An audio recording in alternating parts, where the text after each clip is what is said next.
With a 5-year-old son aboard, Crystal does not fit the typical image of a waterman. Yes, I have to be a mom first thing in the morning. And a mom all day. I'm a mom, a boss, and yeah. Now we're going to go crabbing. Usually I'm fishing about 400 pots a day because we got to go to work and we got to pay the bills.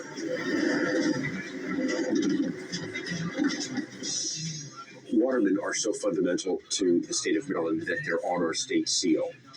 See a farmer and a fisherman. We often talk about watermen as sort of the last cowboys. He's fiercely independent, self-reliant. He's his own boss. We don't think of women physically working out on the water, physically working on the boats. And yet, for several generations, that has been the case. In the Chesapeake Bay, the workboat was mostly a man's domain. Women tended to stay on land, picking crab meat and shucking oysters, cooking meals and keeping house. But Crystal is captain of this boat, the one who decides when to go out, where to fish, who to hire for crew, and where to sell her catch. She's captain. She's got complete control of the boat. Then you have your shaker, which would be Andrew. He's grabbing the pots from her, shaking them, then baiting them. And then for me, I call the crabs. Then I have a small time frame before the next pot comes in. So it's constantly running. I crab springtime, in the southern part of the bay.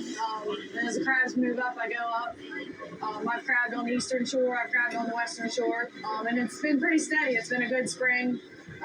When we're catching crabs, it's a good year.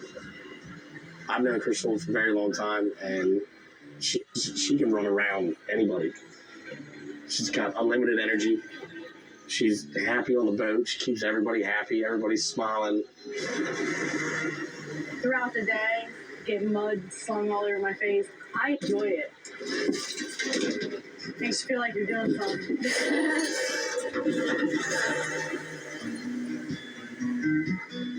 Working the salty spray of the Chesapeake Bay began when Crystal was just a daddy's girl.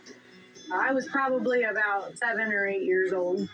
I would sit on the front steps, wait for Dad to come up the road, and I could hear his diesel truck coming. And I said, "You can do it, I can do it." I think I was 10 years old. I said, "Dad, I'm going to shake pots." And he was like, "Okay, if you think you can." So we worked as a team. I would have been 19 when my dad got diagnosed with brain cancer. So I started running the boat. He said, "All right, you're up." The traditional working on the water, yeah, your son is taking over the boat, your grandson's taking over the boat, being the daughter that took over the boat. I think it's pretty cool. I'm proud of it. In Maryland, women hold just 8.8% of the more than 6,600 commercial fishing licenses issued by the state. That puts Crystal squarely in the minority. But what she's doing is nothing new.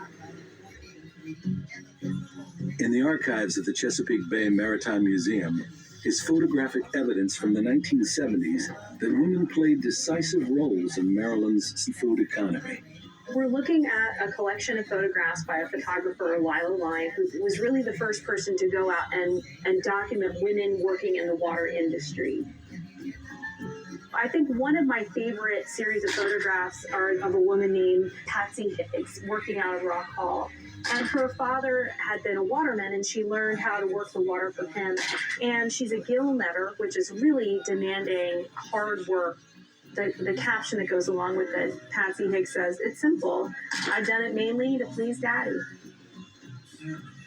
These photos show a woman named Kathleen Poole who was working out of Tillman Island.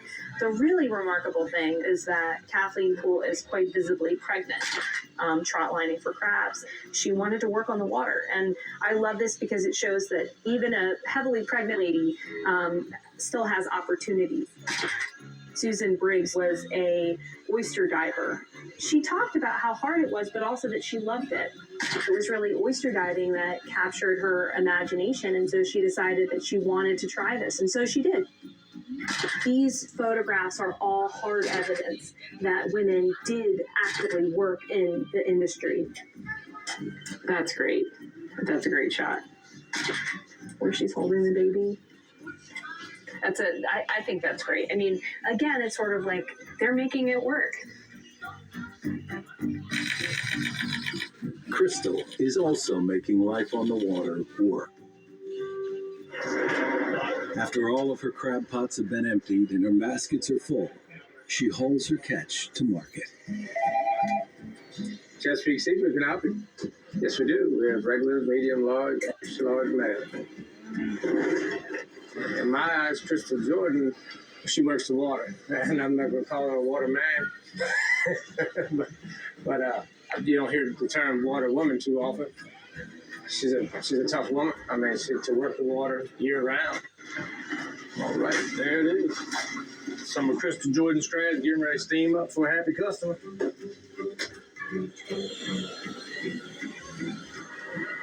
I think she was driven to provide for her family and go out and do the hard work that she has to do to be able to do that.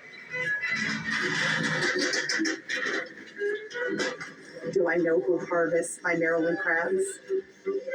I think it's my Maryland waterman, isn't it? Come out good. It could very well be a water woman. Why not? Now I have a little bit more of a feel for who worked for it. I'm going to enjoy it even more. If I sit down, I'm done. So I'm gonna go home. I'm gonna let my dog out, let him run around, say hi to my husband, see how he did today because he crabbed also. Tomorrow, I'm gonna do the whole thing all over again.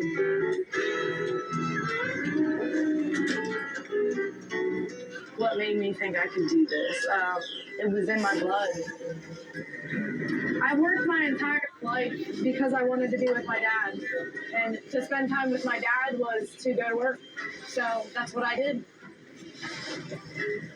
I am thankful every day for how I was raised.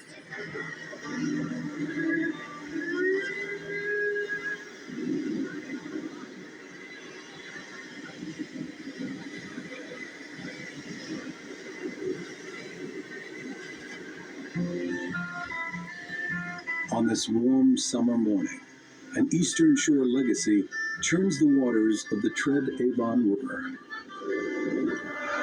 Every day, and in almost every weather, the Oxford Bellevue Ferry cruises the